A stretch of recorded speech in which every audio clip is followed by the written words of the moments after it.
Without any further ado, our next presenter, while they've presented elsewhere, this is their first time presenting at ShmooCon. So I'd like you all to give Dylan a warm ShmooCon2025 welcome. So please, welcome Dylan. Thank you so much. So yeah, my name is Dylan. Some people know me as that guy that wrote Truffle Hog a few years ago. Some people know me for some of my cloud security research. Some people know me as that weirdo on TikTok, which you can enjoy me for another 10 days, I think. But most people don't know me, so nice to meet you all. I figured I'm going to do something a little bit creative, and I'm going to open things up with a dramatic reenactment of a fictional company. But before I do that, let me just see a show of hands. How many people have worked at a startup before? Like most hands. Now keep the hand up if the startup that you worked for doesn't function anymore or like no longer exists. Just everybody look around and see how many hands are up.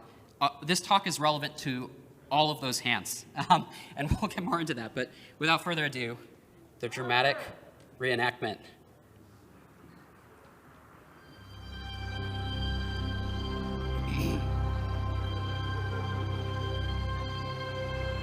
The year is 2021. I have an idea that is going to change the world. There is a loneliness epidemic within cats. Cats are meant to be outdoor social creatures, but we keep them locked up. They can't talk to one another, and they are deprived of the social needs that they need to have healthy mental health. And so I am going to invent Cat Chat, a company that will solve the world's cat loneliness problem.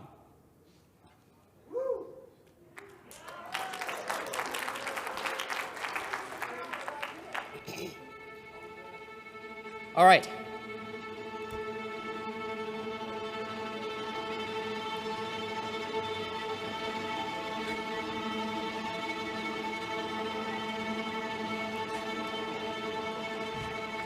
This is a true statistic. 81% of domestic cats are kept indoors. They're not allowed to go outside. That is a tremendous number of cats that are left in loneliness and isolation. And I want you all to think about Slack and how Slack has brought us all together and how quickly Slack got to 10 million active users. Think about all the cats we could be connecting in the same way that Slack connected users. There are 95.6 million cats living indoors in the United States alone. That is a lot of lonely cats. Cat Chat will bring the world's cats together and allow them to communicate and end the cat loneliness epidemic. I am seeking $5 million to get started with Cat Chat. Yes! I got a term sheet. I got some money. We can get started. Look at all this money that I got from this venture capitalist. All right, now I can finally hire a team and we can change the world. We're going to staff out Cat Chat and we're going to end the cat loneliness epidemic. We're going to get an office and everything is going to be better. We are going to change the world one cat at a time.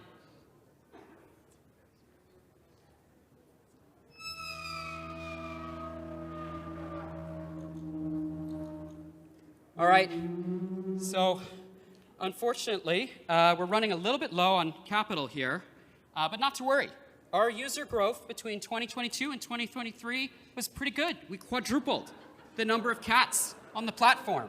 And it is true that we're not making any money yet, but that's okay, because if the growth continues like this, in just a couple of short years, we will have more cats on the platform than there are cats in the world. So this should be no problem. I'm going to go out and fundraise, and based on my last experience, this should be a cakewalk.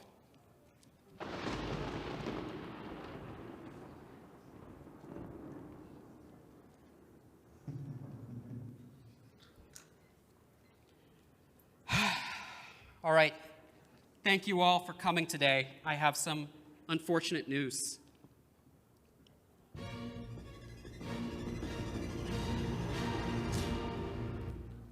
Today will be your last days at Cat Chat. I know, we were going to change the world, but unfortunately the world is not ready. Your final paycheck will come on Friday and we'll be spinning down all Cat Chat services. This will be the last week of Cat Chat.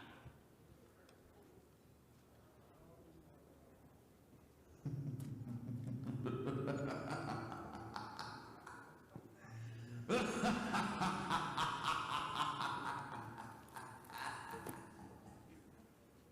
on one second. Where'd he go? Come back, come back. Hello, everyone. My name is Tony the Hacker Man. Tony the Hacker Man just noticed something interesting. CatChat, that company that made the news, well, their domain just went up for sale. They didn't renew it. And I've got this idea, this hacking idea, see? I've never tried this before, but it just came to me. What if all the employees that worked at CatChat, all of the accounts that they've logged into over the years, you know, the login with Google buttons, what if I buy the old CatChat domain and try to log into all those old accounts? Is that going to work? I've never tried this before, but in my head, it seems like it might work. Let's try it out. I'm going to go and buy CatChat, set up my little Google workspace here, and then set up my little Gmail account, and we're ready to do some hacking. Is everybody ready for some hacking? All right. Now, my next step is I'm just going to go to a random service provider, and I'm going to click Create Account and see what happens. Well, would you look at that? That didn't make a new ChatGPT account. It dropped me into somebody else's ChatGPT account. That wasn't supposed to happen, but we're in business now. Now I can start logging into all these accounts. Tony the Hacker Man is going to make a lot of money off of this hacking. Okay, that is the end of the dramatic reenactment.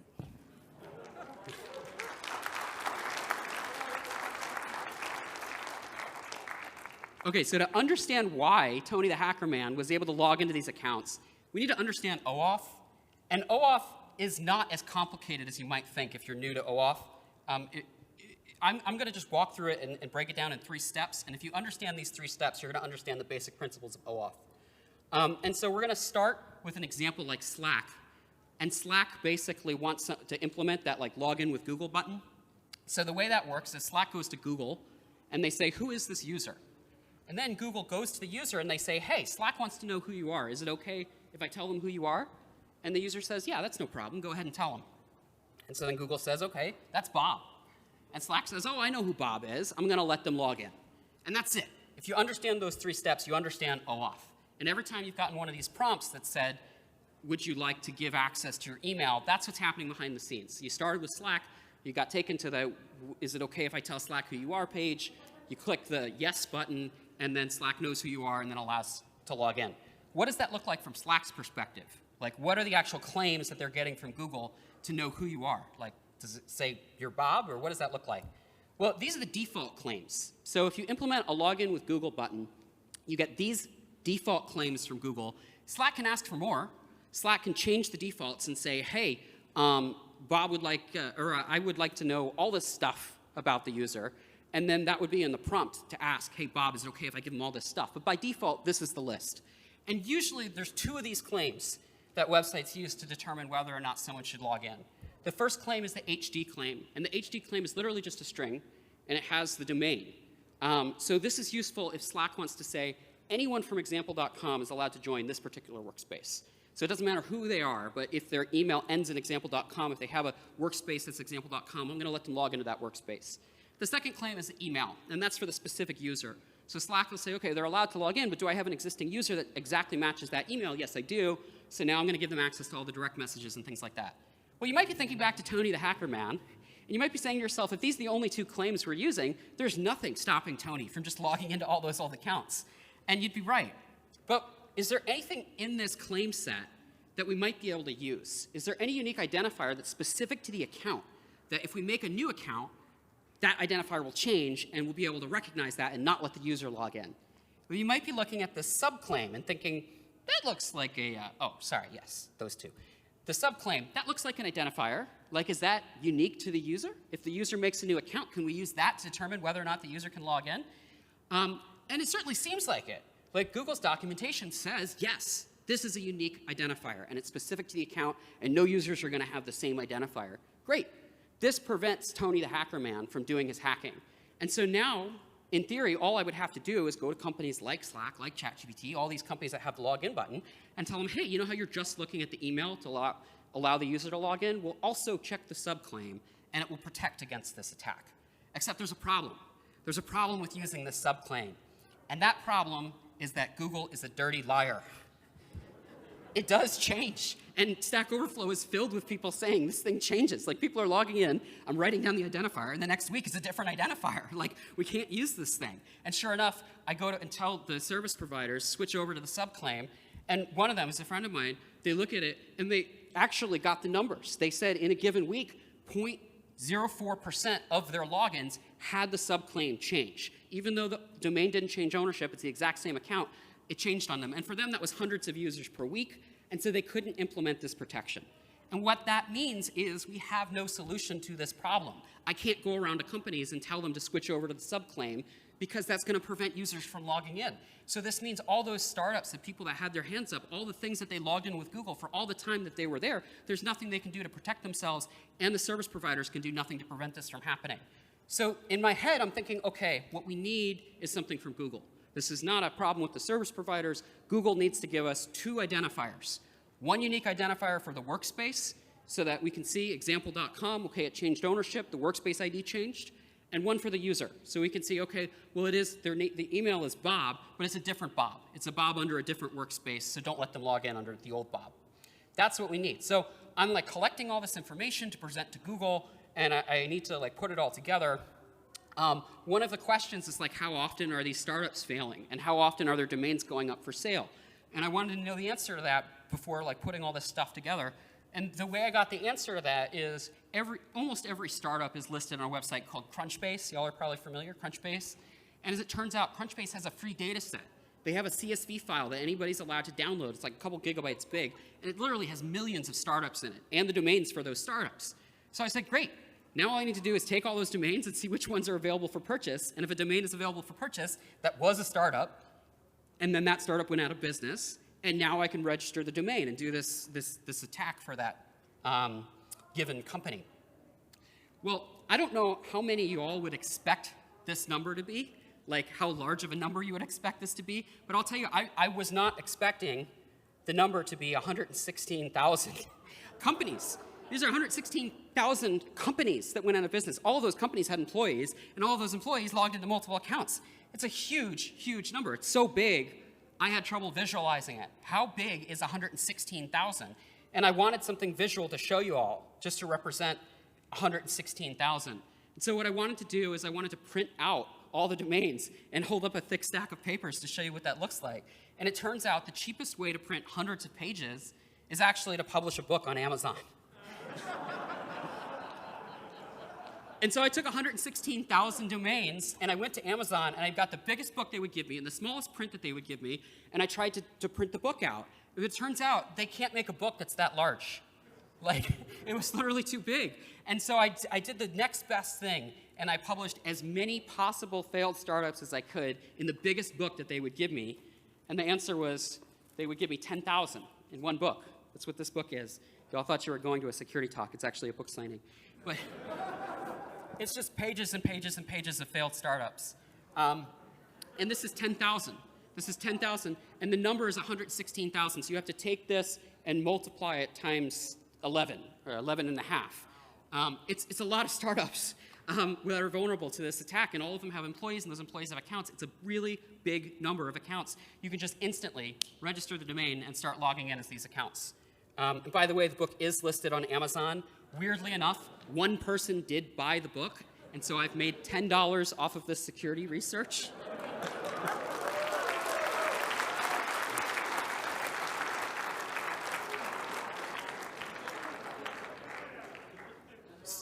So the next step to prove impact is actually going and trying this out. Because in theory, I'm thinking like the Tony the Hacker Man, like there's nothing stopping somebody from doing this, but if I'm gonna submit all this stuff to Google and I'm gonna make the case to them for why they need to add these 2 identifiers, I need to take screenshots and show that things are actually working the way we expect that they work. So I literally just opened the book and bought a random domain. I know nothing about this account or this company other than their Crunchbase listing. And I went and I went to Namecheap and I purchased the domain, and I went to go set up a Google workspace. And what I wasn't expecting is if you try to set up a Google workspace and previously there was a Google workspace the same domain, they'll actually stop you and they'll say, hey, someone already has a Google workspace with that domain. You need to prove that you own this domain. So I proved I own the domain. And I registered a new Google Workspace with the old domain. Of course, this doesn't let you sign into their old Google Drive. It doesn't give you access to their old emails. But it does allow you to OAuth into services. And so I had no problem setting this thing up. I registered this domain from this old startup, and then I went to go create accounts on random SaaS services. And instead of creating accounts on those SaaS services, it dropped me into old employee accounts. And the most eye-opening, which I don't have a screenshot here, and I'm not going to give step-by-step instructions, but the most eye-opening were probably HR systems, which allowed you to log in and view the W-2s and social security numbers and bank routing numbers of the old employees. So it's, I don't know if I'd clap for that. It's bad. It's as bad as you can, imagine it. And then what was worse is some of these providers provided the user list of the old employees. And if you have the user list of the old employees, you can go back to the Google Workspace and then create accounts for all the old employees and then log in from all those old employee accounts. And so this is just napkin math, but this is how we get to the clickbait title. If you take 10 employees on average per company, and you take 10 accounts that those employees over the time that they were at the company they logged into, and you multiply that times the number of failed startups, you get 10 million accounts that can just instantly be taken over. Like just logging in, clicking the create account, it drops you into an old account. So it's a big problem, right? And I collect all this evidence, and I put it together in this bug report for Google. And I basically tell them, like, you need to create these two identifiers because, like, there's a lot of things that can be taken over. And immediately they close the issue and they say that this is working as intended. And they also said that this is a fraud and abuse issue. Like, I was trying to make the argument that this is like a technical OAuth problem and they need to up-level their OAuth game. They said it's a fraud and abuse issue, and they closed the issue saying everything is working as intended. This was October 2nd is when I opened this up, so a little over 90 days ago.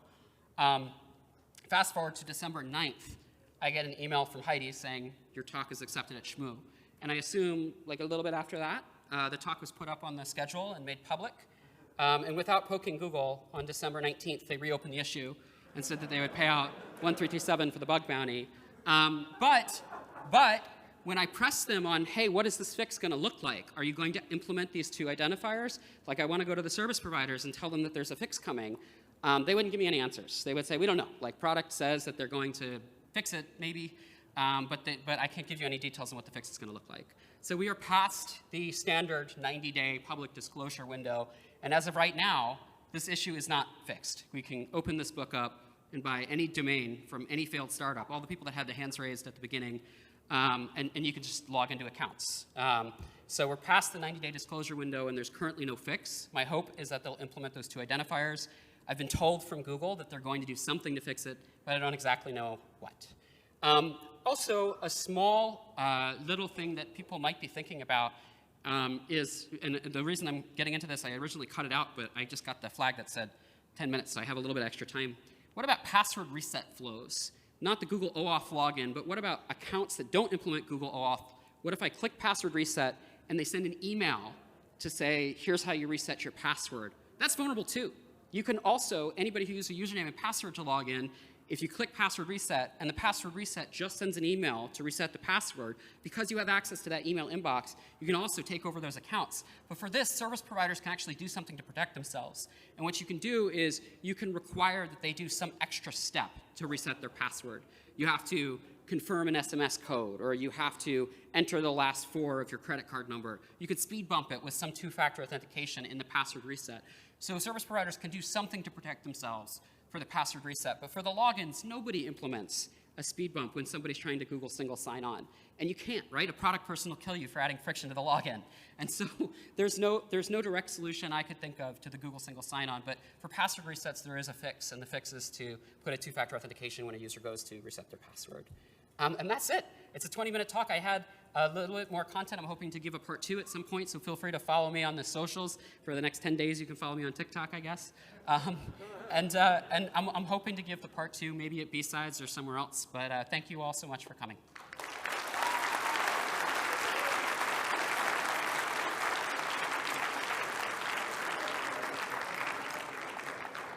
And we have maybe 3 minutes for questions, so if people want to go to the microphones and ask questions, we can take a question or two. I have a quick question, which is this problem also present in things like the login with Facebook button? Like, is it all using the same technology underneath, or is it just a Google problem? I'm having a little bit hard time hearing. Oh, is it not? I'll just be loud. Is this a uniquely Google problem, or like is the login with Facebook button also broken? Oh, that's a good question. So, like, a few conditions need to be the case. The question was basically when you do a social login, like when it says login with GitHub or login with Facebook or login with Apple, are any of those also vulnerable? And the thing that's like kind of unique about Google is you can go and register a domain and take over the old domain, but for a Facebook account, for example, you can't go and register the old person's username and take over their username. They hold those usernames and don't allow you to do that. And that's also the case for GitHub. You can't go and register someone's old GitHub account and start taking over those accounts. So as far as I know, it's fairly unique to Google, but I'm guessing, I didn't look into this fully, I'm guessing that there are some providers, like maybe Microsoft, that have a similar issue. But I mostly focused on Google. Next question? Is there anything you could do with like a DNS text record or some other record attached to the domain to prevent this? Like the service providers would have to implement it on their side, but if Google still is not interested in fixing it, could you implement some kind of additional record in DNS to? Sure, but you would have to be able to recreate their. Yeah, so the question is there anything that the service provider could maybe do with DNS to fix the issue? I couldn't think of a way to do that. Like, for example, let's say Slack sets up a requirement that says that every domain that single sign-on's in needs to set a DNS record. I can't really see a clean way to do that, but maybe. I did think through that, but I think the service providers are a little bit tied. In terms of the Google account, Google does require you to set a text record to prove you own the domain. Well, I own the domain. I purchased it. And so I was able to do that, and I proved it, and I took over the account, or I registered a workspace with the same domain that way. All right, we're at time. Thank you all so much.